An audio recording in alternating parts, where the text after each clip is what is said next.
Nous manifestons aujourd'hui, comme tous les ans, dans les rues de Dijon depuis une quinzaine d'années pour commémorer le 10 mars 1959, date à laquelle le peuple tibétain et notamment les habitants de Lhasa, leur capitale, se sont soulevés pour s'opposer à l'oppression subie par ce peuple, par les occupants chinois.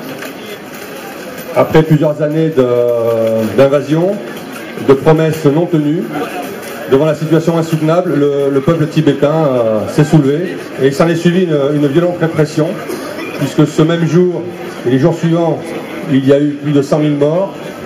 Et depuis cette triste date, nous en sommes à plus d'1 200 000 morts. Donc l'association Urgence Tibet, qui existe à Dijon depuis à peu près une quinzaine d'années, souhaite faire part aux habitants de Dijon et de la région de ce problème pour ce peuple tibétain, qui est un peuple pacifique et qui ne demande que l'application de la loi chinoise, puisque les Chinois prétendent que le Tibet est chinois. Ils ne demandent uniquement que le Chinois applique la constitution chinoise qui permet à chaque peuple de vivre selon ses traditions. Or, il se trouve qu'à l'heure actuelle, le Tibet, notamment dans la région dite autonome du Tibet, autour de la capitale Lhasa, paradoxalement, est la zone où le peuple tibétain est le plus opprimé et où les libertés sont quasi nulles, avec oppression, massacre, viol, arrestation et torture, etc., etc.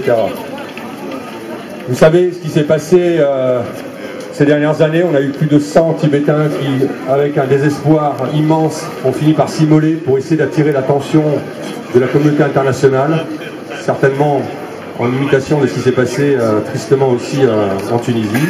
Malheureusement, la Chine aujourd'hui est une puissance économique telle que les gouvernements ont un petit peu de mal à discuter de ce problème tibétain. Moyennant quoi, notre association essaie de sensibiliser les politiques et tous les décideurs pour que les choses changent.